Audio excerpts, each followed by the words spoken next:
मैं स्वागत करती हूँ। मैं धन्यवाद करती हूँ, आप लगातार हमें फ़ोन कॉल्स के द्वारा अपनी परेशानी बताते हैं, मैसेज के कैसे आशीषित मिला वो भी बताते हैं। कई तरह का आप हमें सेवा करने के लिए आप मौका देते हैं, इसके लिए मैं धन्यवाद करती हूँ। मैं आशा करती हूँ कि आप इस प्रोग्राम को ज़रूर लगातार देख रहे हैं, नोट्स बना रहे हैं और आत्मिक रीति से और गहराई में जाने के लिए आप इस कार्यक्रम को पूरा फ़ायदा उठा रहे करके मैं सोचती हूँ।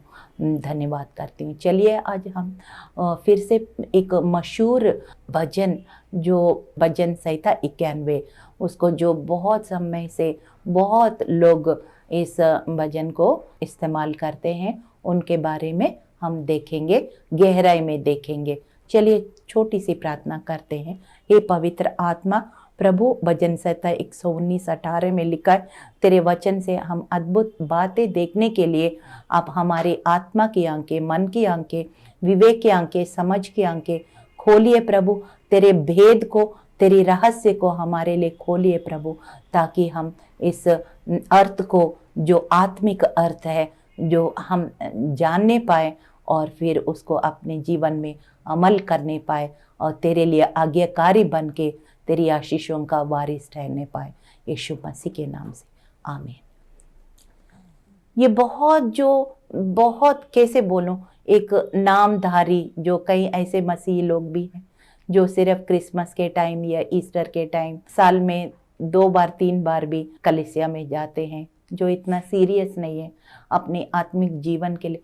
वो लोग भी, कई नामधारी ऐसे मसीह लोग भी इस तरह से ये साम 91 भजन संहिता 91 पढ़ते हुए मैंने देखा है। और ये जो बहुत मशहूर है और ये बहुत गहरा अर्थ है और एक सुरक्षा का भजन है। और सुरक्षा का भजन है ये, फैमिली प्रोटेक्शन, मतलब परिवार में कुछ भी ऐसे समस्या से जूझ रहे, आपको कुछ भी बाइबल का वचन नहीं आता है, कम से कम आप इस भजन को पढ़ सकते हैं। अगर पढ़ना भी नहीं आता है तो आजकल वो डाउनलोड करके मोबाइल फ़ोन में आप सुन भी सकते हैं।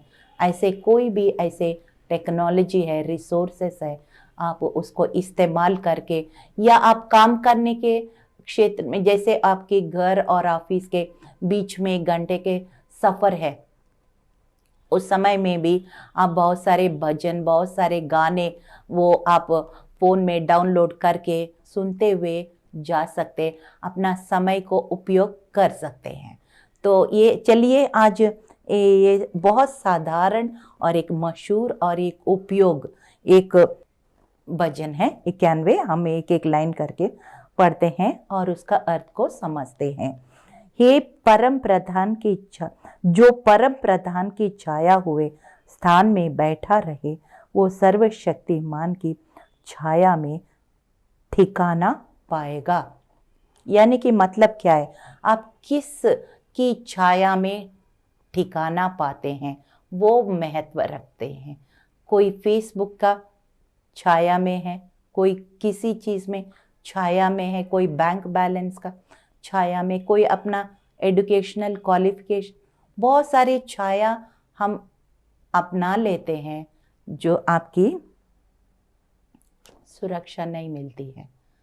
समय में जब आपकी मदद चाहिए, उस समय वो आपको धोखा देता है।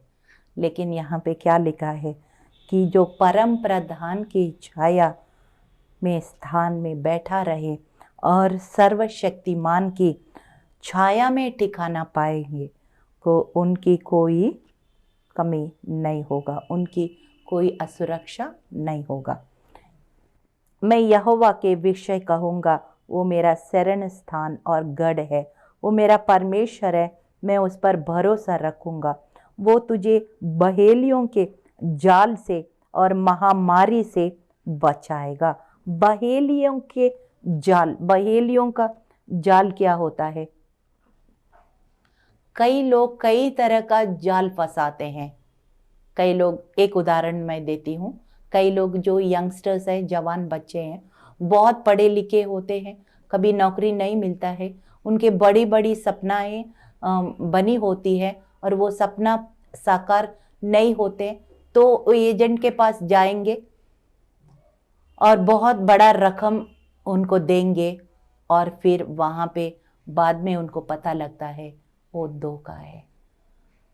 कई तरह का ऐसे जाल होता है, कई तरह से हॉस्पिटलों में जैसे डॉक्टर्स बीमारी को ठीक करना है, कई गलतियां करते हैं, कभी बताते नहीं हैं, और फिर उनके जाल में आ जाते हैं और वो ऊपर चले जाते हैं।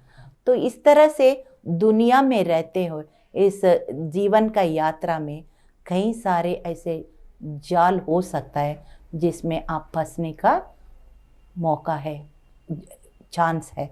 तो लेकिन परमेश्वर एक कहता है कि वायदा करता है तुझे बहेलियों के जाल। बहेलियों क्या कौन होता है? जैसे पक्षी को पकड़ना है तो एक हंटर जैसे ऐसे जाल को फेंकता है, और फिर वो क्या हो जाता है, वो कुछ कुछ खाने का चीज़ रख के, वो जब पक्षी खाने के लिए आता है तो उसके ऊपर एक जाल फेंक देते हैं और वो सारा पक्षी उसके जाल में आ जाते हैं, फिर उनको ले जाता है। तो इस तरह से बहुत सारे ऐसे जाल इस दुनिया में हमें फंसने का चांस है। लेकिन परमेश्वर कहता है वो तुझे बहेलियों के जाल से और महामारी से। महामारी क्या होता है? कई बार पिछले बार मैंने अपने होम टाउन में गया, जब वहाँ देख रही थी, एक ऐसे ही जनरल चेकअप के लिए मैं गई थी, वहाँ पे डेंगू फीवर, वायरल फीवर और मलेरिया, टाइफाइड, ऐसे 3 तरह का वहाँ पे फीवर का डर, हवा में ये वायरस है करके लोगों के अंदर एक डर बैठा हुआ है, और वो भीड़ की भीड़ ऐसे हॉस्पिटल में भरे पड़े हैं, और वो लोग पैसा लिए जा रहे हैं, पैसा अच्छा सा जम के कमा रहे हैं, और उस डर को वो लोग कैश कर रहे हैं, क्योंकि वो लगा कि ऐसा ना हो मुझे डेंगू हो जाए, कैसे ना हो मुझे टाइफाइड हो जाए, ऐसे करके लोग पहले से डर, एक डर बैठा है। लेकिन यहाँ क्या लिखा है? मैं तुम्हें महामारी से तुझे बचाऊंगा। आपको निर्गमन 15 और 26 में क्या लिखा है? बड़ा अच्छा एक खूबसूरत चंगाई का वचन है। लिखा है मिस्र की, मैं कई लोग को ये वचन बोलती हूँ, लेकिन वो लोग कितना विश्वास करते हैं, कितना ये वचन अपनाते हैं, उसके ऊपर निर्भर है। मैं उसमें लिखा है, जब पसई का पर्व था पुराने नियम में इजरायलियों, निर्गमन और 12 मेरे ख्याल से उसमें देखे तो, कि वहाँ पे वो मेमने का लोग खा के उस लहू को चौखट में लगाते थे, और जब परी आता है नाश करने के लिए, वो उस लहू को देख करके लांग करके जाता है। तो आज यीशु का लहू आपके माथे में लगा हुआ है, वो बीमारी आपको लांग करके जाएगा, वो महामारी आपको लांग करके जाएगा। क्यों लांग करके जाएगा? क्योंकि यीशु मेमना, परमेश्वर की मेमना का लहू आपके माथे में लगा हुआ है। कि ये निर्गमन 15 और 26 में लिखा है, मिस्र की बीमारी तुझ पर हावी होने नहीं दूंगा, मैं यहोवा हूं, मैं चंगा करने वाला परमेश्वर। और मिस्र क्या होती है? मिस्र हमारा पुराना जीवन, जब यीशु को हम नहीं जानते, हमारा पुराना जीवन हमारे लिए मिस्र है। अब हम मिस्र में नहीं हैं, हम यीशु मसीह के साथ मारे गए, गाड़े गए, और नई तरीके से एक नई जीवन अपनाया, तो हम इजरायली है। इसलिए वो मिस्र का बीमारी हमारे ऊपर हावी नहीं हो सकता। आपको बोलना, प्रभु मैं मिस्र से बाहर आ गया हूँ, मैं एक नए नियम की इजरायली हूँ, और वो जो महामारी और किसी के पास आ सकता है, लेकिन मेरे पास नहीं आ सकता, क्योंकि मेरे माथे पर यीशु का लहू लगा हुआ, मेरे हृदय में पवित्र आत्मा का मंदिर है। व्यवस्था 28 और 7 में लिखा, शैतान एक दिशा से आएगा, वो 7 दिशा से भागेगा। कि ये हमारे शरीर एक पवित्र आत्मा का मंदिर है। बीमारी लांग करके जाना है, यदि आएगा तो भी एक दिशा से आएगा, वो 7 दिशा से भागेगा यीशु के नाम में। हालेलुया।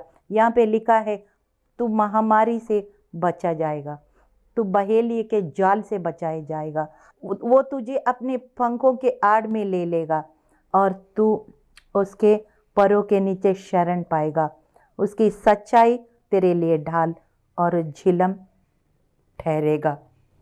उसकी सच्चाई, आप हर एक असत्य से, झूठ से बचे रहेंगे। यूहन्ना 8:32 बहुत अच्छा लिखा है, तू सत्य को जानोगे और सत्य तुम्हें आजाद करेगा। जब तक हम असत्य, जो सत्य है ही नहीं है, उस चीज को मानते रहेंगे, हम उस जाल में फंसे रहेंगे। सत्य आएगा, वचन सत्य है। जब सच्चाई हमारे पास आएंगे, फिर वो असत्य से हम छुटकारा पाएंगे और उसकी सच्चाई तेरे लिए ढाल और झिलम ठहरेगा। यूहन्ना 8:36 में लिखा, जब पुत्र तुम्हें आजाद करेगा तो निश्चय आजाद पाएगा। हालेलुया। और दूसरा कोरिन्थियों 3:17 में लिखा है, जहां पवित्र आत्मा है वहां आजादी है। हालेलुया। आपके अंदर पवित्र आत्मा है। हाँ, आप हर एक असत्य से, हर एक बीमारी से, हर एक महामारी से आप आजाद पा चुके हैं। हालेलुया।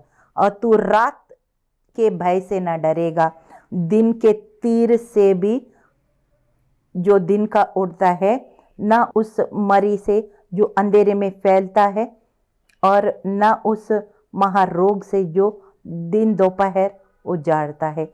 मतलब किसी प्रकार का विपत्ति हमारे डेरे में आ नहीं सकता, क्योंकि हमने सर्वशक्तिमान की ठिकाना, उनकी छाया में ठिकाना पाया हुआ लोग है।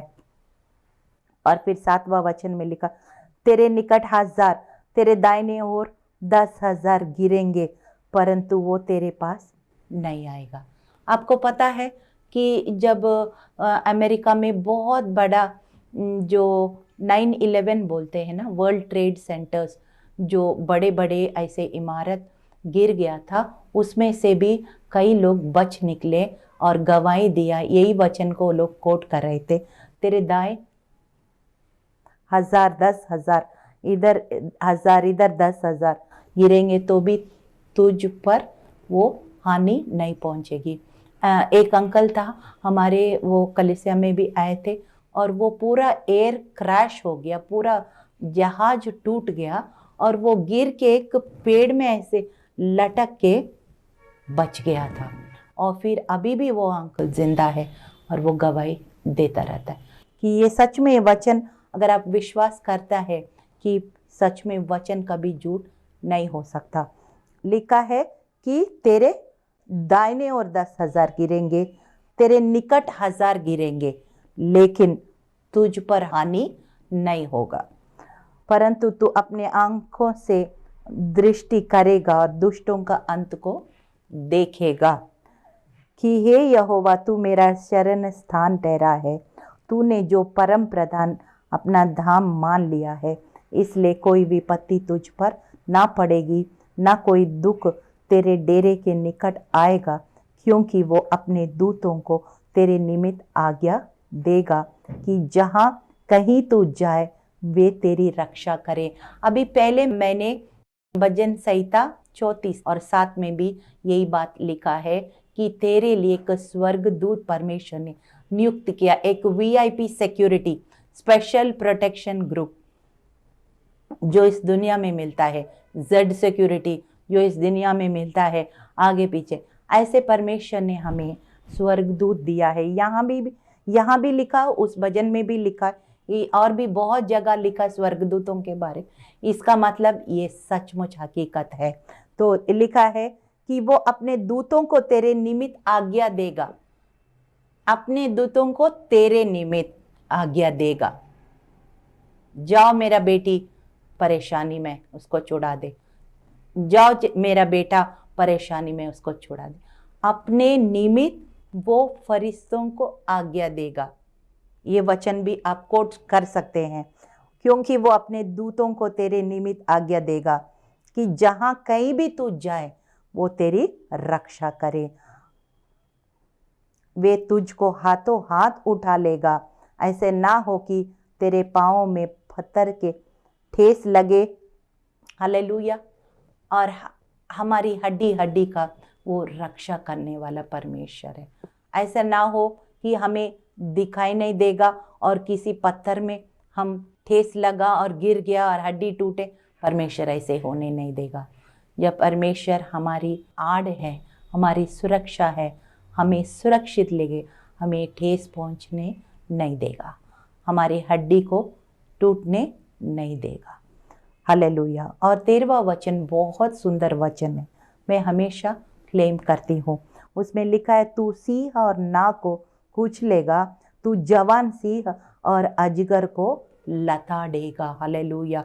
आपको पता है जब रेवलेशन प्रकाशित वाक्य में वहाँ पे लिखा अजगर के बारे, जो शैतान का सिंबॉलिक मतलब सादृश्य है, ये सारे दुष्ट आत्माएं की शक्तियों को सादृश्य है।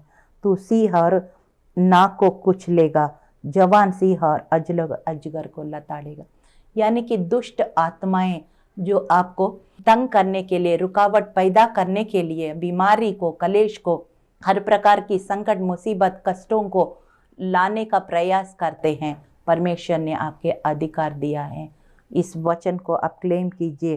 प्रभु तूने कहा था सिंह और नाग को हम कुचल सकते हैं और जवान सिंह और अजगर को हम लताड़ सकते हैं यीशु के नाम में। हालेलुया।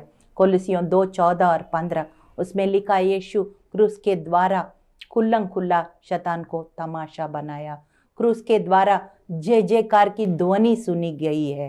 वो शैतान हमारे पैरों के नीचे कुचला हुआ है। यूहन्ना 19 और 30 में लिखा, इट इज फिनिश्ड, सब कुछ पूरा हो चुका है। हमारी बीमारी, हमारी श्राप, सब कुछ यीशु ने क्रूस के द्वारा खत्म कर दिया। और फिर उसने अधिकार, उस कुंजी जो उसने नरक से, शैतान से उठा लिया, वो हमारे हाथ में दिया। तभी उसने कहा, मत्ती 18:18 से 20 तक आप पढ़ेंगे, लिखा है। मत्ती 16 और 19 में भी लिखा तो पढ़ेंगे, जो कुंजी मैंने दिया है उसको बांधना और खोलना सीखो। अंधकार की बातों को, दुष्टता की बातों को बांधो और अच्छी बातें, भली बातों को खोलो। ये अधिकार आपने, मैंने तुझे दिया है। तू सिंह और नाग को कुचलेगा, जवान सिंह और अजगर को लताड़ेगा। और उसके बाद, तूने मुझसे स्नेह किया इसलिए मैंने उसको छुड़ाऊंगा, उसके ऊंचे स्थान पर रखूंगा, क्योंकि उसने मेरे नाम को जान लिया है। परमेश्वर को अब जान लिया, यीशु मसीह को अब जान लिया, उद्धारकर्ता ग्रहण किया, उसका स्नेह किया, यानी कि उनको प्यार किया, उनका अपने जीवन में आने का अनुमति दिया। प्रकाशित वाक्य 3:20 में लिखा, मैं द्वार पर खड़ा हुआ खटखटाता हूँ, जो कोई खोलेगा मैं भीतर आऊंगा, उसके साथ संगति करूंगा। इसी प्रकार से हमने स्नेह किया तो परमेश्वर हमें ऐसे ही स्तर में नहीं रखेंगे, ऊंचा करेंगे। इसलिए लिखा है, मैं तुम्हें ऊंचे स्थान पर रखूंगा, क्योंकि उसने मेरे नाम को जान लिया है। और जब मुझसे पुकारोगे मैं सुनूंगा, संकट में तेरे संग रहूंगा और उसको बचाकर उसकी महिमा बढ़ाऊंगा, उसका दीर्घायु से तृप्त करूंगा और अपने किए हुए उद्धार का दर्शन को दिखाऊंगा। आपको पता है उद्धार का दर्शन क्या होता है? बहुत सारी बातें होती है। लोग सोचते हैं ऐसे ही उद्धार मिला तो हाँ, जब मरेंगे हमें मोक्ष मिलेगा। ज़रूर मिलेगा, लेकिन इस पृथ्वी में भी, जो आपको पता है यूहन्ना 10 और 10 में क्या लिखा, चोर चोर करने, घात करने, नाश करने आता है, मगर यीशु आया जीवन देने और बहुत आयत का जीवन देने। यानी कि 2 जीवन है, इस पृथ्वी में भी, जीवन में भी प्रभु हम आशीष देगा। जब हम मरेंगे तो भी हमें मोक्ष देगा, परमेश्वर के साथ में रहने का हमें सौभाग्य देगा। 2 तरह का जीवन में भी हमें महिमा देगा। जैसे गलतियों 3:13 और 14 में लिखा है, यीशु मसीह हमारे लिए श्रापित हो गया, हमारे श्राप, और ये एक क्रूस के द्वारा एक डिवाइन एक्सचेंज, मतलब हमारे पापों को, हमारी श्रापों को, हमारी बीमारियों को, हमारी कलेशों को, सब कुछ हम क्रूस के सामने रखते हैं और फिर उनकी आशीषों को, उसके बदले हम वापस ले लेते हैं। तभी मत्ती 11 और 28 में लिखा है, हे बोझ से दबे लोग मेरे पास आओ और तेरी जो है भारी है, मेरे जुआ से तू एक्सचेंज कर ले, बदली कर ले। मेरा जुआ हल्का है और तुम्हारा जुआ भारी है, इसलिए अदली बदली करो तो तुम्हें हल्का जुआ मिलेगा और फिर आराम मिलेगा। जैसे आप जानते हैं, जब हम बहुत सारे लगेज लेके रेलगाड़ी में जाते हैं, आप सबसे पहले जैसे चढ़ते सबसे पहले आपका नज़र कहाँ जाएंगे? वो ऊपर के जो वहाँ सामान रखने का कक्षा होती है, उधर ही आपका नज़र जाएंगे। क्यों ऐसे करते हैं? जल्दी से जल्दी इतने सारे भारी बोझ हम क्या करेंगे? वहाँ सेट करेंगे और फिर हम आराम से बैठ जाएंगे। ऐसे सारे करते हैं, मैं भी करती हूँ। तो जैसे हमने सेट कर दिया, फिर कंफर्म टिकट मिल गया, हमें आराम से बैठ के हम यात्रा करते हैं। ऐसे ही दुनिया में रहते हुए हम बहुत सारे बोझ को उठाते हैं और यीशु कहता है, तू अपने आप क्यों दबे रहते हो? इस बोझ से मेरे पास लाओ और मैं तुम्हारा बोझ को उठाने के। कि भजन संहिता एक जगह में लिखा है, वो प्रतिदिन हमारा बोझ उठाने वाला परमेश्वर है।